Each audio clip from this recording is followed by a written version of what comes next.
నమస్కారం ప్రజలారా. ఈరోజు మన జగనన్న అన్నదాత పోరు అనేటువంటి ఒక ప్రోగ్రాన్ని మనం సక్సెస్ఫుల్ చేయాలని చెప్పి అన్న నిర్ణయించినాడు. ఈరోజు 9వ తేదీ కాబట్టి ఓకే. మరి అన్న ఎక్కడ ఉన్నాడు? అన్న దేనికి బయటకు రావడంలే, మరి ఏ ప్యాలెస్లో దాక్కొని ఉన్నాడు? మరి ఇప్పుడు మన నాయకుడు జగనన్న అన్నప్పుడు మన నాయకుడు ముందుండి కార్యకర్తలను నాయకుల్ని అందరినీ ముందుకు నడిపించుకుంటా పోయి అన్నదాతలకు మంచి చేయాలనేటువంటి ఉద్దేశం ఉంటే మరి జగనన్న దేనికి బయటికి రాలా? మరి బయటికి ఇంకా రాలేదు అంటే మరి ఏమన్నా నాకైతే ఫోన్ అయితే చేయలే, మరి నన్ను ఎక్కడికి రమ్మల్లా. ఎందుకంటే నిన్ననే మనం యూరియా కొరత లేదు అని చెప్పి వీడియో చేయటం వల్ల ఏమన్నా నా మీద ఆగ్రహంగా ఉన్నాడో మరి ఎట్నో తెలియదు. నాకైతే ఇన్ఫర్మేషన్ అయితే ఏమి లేదు. పోతే మిలిటరీడ్డా పార్టీ పెట్టిందే నువ్వు కాదనుకోనా, అది వేరే విషయము. పెళ్లి నేను చేశారో నువ్వు పెట్టలేగానో అన్నిట్టున్నది నువ్వు చెప్పేది, అందులో నువ్వు ఖచ్చితంగా ఉండాలా. ఎందుకంటే నువ్వు చూసేటువంటి చూపు, నువ్వు నవ్వేటువంటి నవ్వు, నువ్వు చెప్పేటువంటి మాటలు రాష్ట్రంలో ఉండే ప్రజలు నమ్ముతారు. ఎందుకంటే గతంలో నమ్మినారు, మళ్ళా కూడా నమ్ముతారు.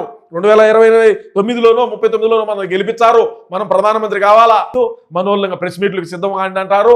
ఇంకా ఏం ప్రెస్ మీట్ మాట్లాడాలన్నా ఆడి నుంచి పేపర్ రావాలా, మళ్ళీ వీళ్ళు మాట్లాడాలా.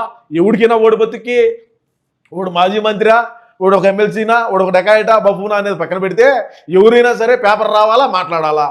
ఇప్పుడు సరే నేను చెప్పితే మళ్ళీ మన పార్టీకే డ్యామేజు.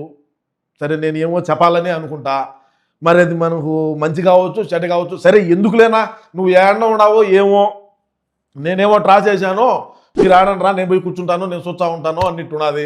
ఒక పోస్టర్ అయితే ఇచ్చినావు. ఇంకా మళ్ళీ మన వాళ్ళందరినీ హౌస్ అరెస్ట్లు, ఇది మళ్ళీ ఒక డ్రామా. ఇప్పుడు హౌస్ అరెస్టులు చేస్తారు, మమ్మల్ని హౌస్ అరెస్ట్ చేశారు, మేము లేకంటే బయటకు వచ్చి చించుదాం పొడుద్దాం అనుకున్నాను, మమ్మల్ని చూసి భయపడినారు ఈ కూటమి ప్రభుత్వం నాయకులు. అట్లా అమ్మటి రాంబాబు వస్తాడు చూడు బయటికి. మమ్మల్ని చూసి ఈ నాయకులు భయపడినారు, లేకంటే మమ్మల్ని ఎందుకు హౌస్ అరెస్ట్ చేస్తారు అంటే మనం బయటకు వచ్చే చేసేది అవలే పనే, ఏమో ఒక మంచి పని చేయం కదా, మనం చేసేది డెకాయిట్ పని అని. ఎందుకురా స్వామి మీరు ఎండల్లో ప్రశాంతంగా కాఫీలు టిఫిన్లు చేసి కూర్చోడు రా స్వామి, రోజుసేపు ఈవిడు వచ్చాడు ఇప్పుడు పోతాడు, ఎక్కడా కూడా కొరత అనేది లేదు, ఎక్కడా కూడా ఈ కూటమి ప్రభుత్వం రైతులకు ఇబ్బంది పెట్టలేదు అని చెప్పి వాళ్ళు అంటున్నారు.